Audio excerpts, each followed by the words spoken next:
The Imperium has always had one of the largest naval forces in the grimdark galaxy, and it is deliberately impossible to count precisely because it is spread across thousands of sectors, war zones, and fragmented territories. In broad terms, it operates millions of capital ships and millions more of auxiliary vessels. That's the true size of the Imperium's fleet. But when we dissect this and take a look at the Space Marines as a microcosm in the 41st millennium, each of them has a chapter fleet that became much smaller and more standardized than the massive pre-heresy legion fleets that we will discuss in another video. These chapter fleets here are typically built around a few capital ships like the Battle Barges and strike cruisers, plus escorts, frigates, and support vessels. But this is only a baseline, as many chapters operate far above or below that range, and some possess over 100 ships themselves. So here in this video, we will explore the biggest chapter fleets owned by different Space Marine chapters. Let's get banging. At 15 we have the White Scars. So post-heresy, the White Scars became a Codex-compliant chapter, but they kept their unique warrior culture and love for speed. Based on their homeworld of Kogoris, they favor fast attacks and hit hard and disappear before the enemies can react. Although many outsiders see them as savage nomads, the White Scars are actually highly cultured warriors. Since after the Horus Heresy, they have been led by a great Khan, and they are organized into brotherhoods instead of companies. Their fleet is considered modest compared to some larger chapters, with 2 known battle barges, the Jagatai's Pride and the Silent Horseman, along with 6 known strike cruisers and a small number of frigates, escorts, and support vessels. While they're not one of the largest Space Marine fleets, it is still well suited for the White Scar style of rapid deployment, for lightning raids and fast-moving warfare. 14. The Exorcists. These are one of the most mysterious Space Marine chapters, believed to be a successor chapter of the Imperial Fists from the Dark Founding. They specialize in fighting demons and other warp-born threats. What makes them unique is their dangerous training process, where each recruit is deliberately possessed by a minor demon, and then after a while it would be forcibly removed. This makes them some of the Imperium's most effective demon hunters. The Exorcists generally follow the Codex Astartes but maintain 12 companies instead of the standard 10, including 2 extra scout companies to replace the many recruits lost during training. As for their fleet, it is a respectable size for a Codex chapter, consisting of 2 battle barges, 6 strike cruisers, a specialized prison vessel used for containing dangerous captives, and a number of escort ships and support craft. At number 13 we have the White Consuls. This is a disciplined successor chapter of the Ultramarines, and unlike most chapters, they are led by 2 chapter masters, one focused on defending their territories and the other leading campaigns across the galaxy, and they openly worship the Emperor as a god. Before the Great Rift, they maintain a fleet estimated to include 3 battle barges along with a proportionate number of strike cruisers, frigates, escorts, and transport vessels needed to support 1,000 Space Marines and several Protectorate worlds. However, during the 13th Black Crusade, much of the chapter was deployed away when their homeworld of Sabatine was overrun and corrupted by chaos, likely resulting in heavy losses to both their infrastructure and their fleet. Number 12. The Blood Ravens. The Blood Ravens are one of the most mysterious chapters, and they're obsessed with knowledge. They are famous for their unusually large number of librarians and their relentless search for the truth of their own origins. The most unique thing about the Blood Ravens is that they don't know which Primarch or Legion they descend from. Unlike most Space Marine chapters, the Blood Ravens possess almost no reliable records of their origins. Their obsession with knowledge has made them exceptional strategists who use psychic foresight, research, and intelligence gathering. Their fleet is impressive for a chapter that has endured so many disasters, with them having 4 known battle barges, 5 known strike cruisers, and likely several dozen frigates, escorts, transports, and support crafts, giving them a powerful naval force well suited for their peculiar knowledge-obsessed traits. At number 11 we have the Salamanders. These are one of the most respected and compassionate Space Marine chapters in the Imperium. As a legion, they suffered catastrophic losses during the Dropsite Massacre during the Horus Heresy, and they spent much of the following 10,000 years rebuilding their numbers, but they have remained one of the Imperium's most steadfast defenders.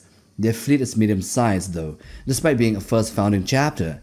They are known to have 2 battle barges, 9 strike cruisers, a major orbital space station, a specialized forge ship used for manufacturing and maintenance, and numerous frigates, escorts, transports, and support crafts that are assigned to different roles. Combined with the Salamanders' legendary craftsmanship and close ties to Adeptus Mechanicus, this gives them a powerful, self-sufficient naval force. Number 10. The Lamenters. These are one of the most tragic and ill-fated chapters in the Imperium. A successor of the Blood Angels, they are famous for their courage, compassion towards ordinary humans, and seemingly endless streak of misfortune. Before the Battle War, the Lamenters possessed an exceptionally powerful fleet for a chapter of their size. At its heart was the Mater Lacrimarum, a massive chapter barque that served not only as their flagship but also as a mobile command center, a fortress-monastery as well, a repair facility, and a logistic hub. Supporting this were 2 fort ships, 2 battle barges, 6 strike cruisers, 3 vanguard light cruisers, and 22 escort vessels, which gave them one of the most impressive chapter fleets outside of the first founding chapters. At number 9 we have the Minotaurs. These are one of the most secretive and controversial chapters in the Imperium. Unlike most chapters, their origins are unclear and possibly contradictory, with records suggesting they may have existed as far back as M32, while other accounts place their founding in the cursed 21st founding during M36. At the time of the Battle War, the Minotaurs fielded a nobly strong fleet for a supposedly minor chapter, consisting of at least 12 strike cruisers and at least 1 battle barge. This level of naval power is unusual given their secrecy and disputed history, and later records suggest that they may have access to far greater resources than what is publicly acknowledged due to them being the dogs of war of the High Lords of Terra, at least until the reawakening of Guilliman. Number 8. The Blood Angels. These are one of the most famous and the most noble Space Marine chapters ever. Before the devastation of Baal, the chapter maintained a powerful fleet consisting of 2 battle barges, 7 strike cruisers, 16 rapid strike vessels, and numerous escorts including the Ascalon-class frigates. Unlike many chapters, much of the Blood Angels' fleet was crewed and commanded directly by the Space Marines instead of thralls. During the devastation of Baal, however, the Blood Angels suffered enormous casualties and many of its support assets would have been destroyed. But after the opening of the Great Rift, the Blood Angels were reinforced by the Primaris Marines and had numbers bolstered from their successor chapters as well. More importantly, Chapter Master Dante was appointed the Lord Regent of the Imperium Nihilus by Guilliman. Because of this new role, it is very likely that the naval force of the Blood Angels are greater today, but since we have no clue, we'll just stick with the pre-devastation numbers. Number 7. The Imperial Fists. So modern Codex-compliant chapters follow the teachings of Roboute Guilliman, generally operating only a few capital ships, typically a handful of battle barges and strike cruisers, but supported by others as well. The Imperial Fists are a good example of this structure, fielding a compact navy despite being a first founding chapter. But despite their modest size for a first founding chapter, they still have the Phalanx in their ranks, a colossal mobile fortress that serves as both the command center and a mobile base of operations containing extensive dockings, chapter keeps, trading facilities, and a significant logistical infrastructure. Because of the Phalanx, the Imperial Fists can function with a smaller number of traditional warships while still maintaining a strong strategic reach across multiple war zones. They also possess numerous star forts like the Bastion Inviolate and the Endeavor of Will. They also have 1 venerable battle barge and 7 or 8 strike cruisers aside from others. And number 6 we have the Raven Guard. This is a stealth-focused, codex-compliant first founding chapter known for fighting from and within the shadows, and thus their extreme emphasis on stealth, sabotage, and rapid strike tactics. Their fleet is typically estimated to be around 15 to 25 major vessels, which means 2 or 4 battle barges and a number of 15 to 20 strike cruisers, supported by escorts and smaller crafts for reconnaissance and rapid insurgent.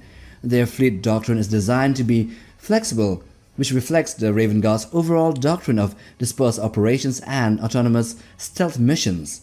Unlike crusading chapters or fortress-minded forces, they prioritize speed, stealth insurgent, and decentralized command, and they often operate in multiple independent task groups rather than, a single unified armada. Number 5. The Ultramarines. They maintain one of the most balanced and well-organized chapter fleets in the Imperium. Their naval strength is typically estimated to be around 6 battle barges and 15 strike cruisers, supported by escorts, frigates, rapid strike vessels, and logistical support ships that allow them to conduct large-scale, coordinated operations across multiple war zones at once. Because they follow the Codex structure so closely, their fleet is designed to be flexible and efficient. However, sometimes we see them as having an endless supply of both space marines and ships. Why? Because of their extreme logistical efficiency. Every loss is replaced almost immediately, as they have the realm of Ultramar and Guilliman himself at the helm of the Imperium, which supports them at everything they do. They are the poster boys of the Astartes, and posters should always be neat and tidy. Number 4. The Dark Angels. They are the first legion of the Adeptus Astartes and one of the most secretive and complex chapters in the Imperium.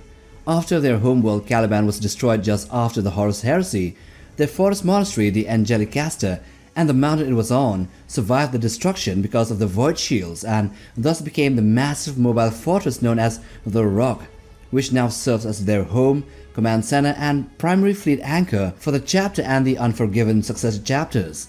Unlike most Codex chapters, the Dark Angels function as a true fleet-based force, maintaining a large and highly capable naval armada to support their dispersed operations across the entire galaxy. According to modern records, their fleet includes approximately 8 battle barges, 16 strike cruisers, 21 rapid strike vessels, a large number of frigates and escorts, and support ships, in addition to the immense mobile fortress of the Rock itself.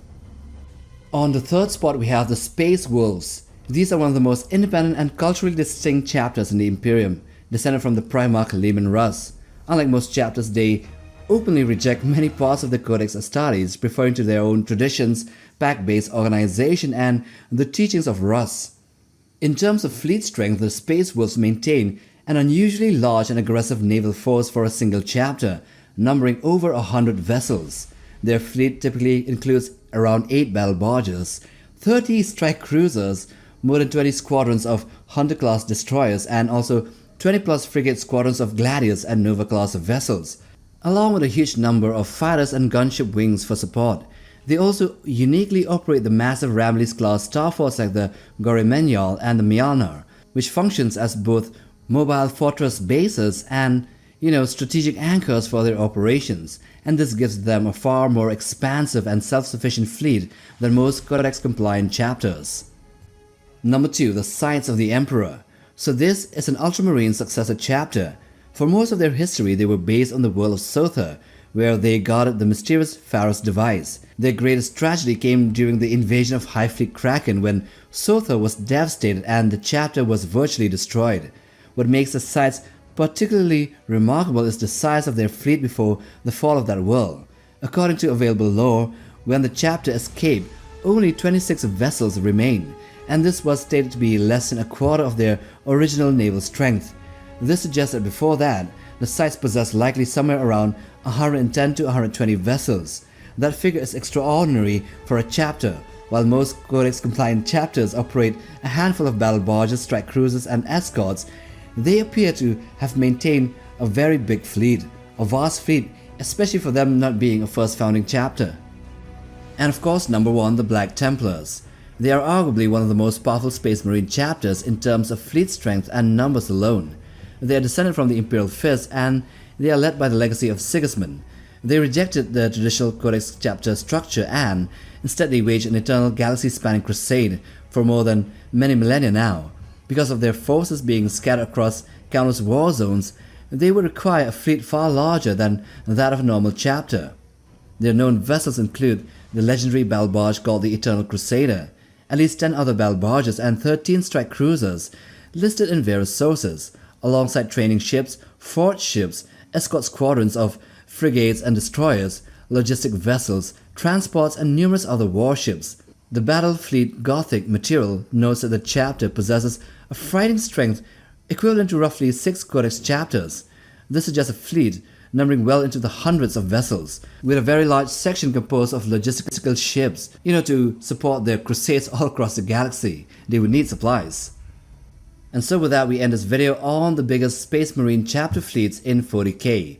Do hit the like button for support and also click that bell button for regular updates on new video uploads. Also subscribe to be a part of Legion Nutbuck, and till the next time, take care, boys.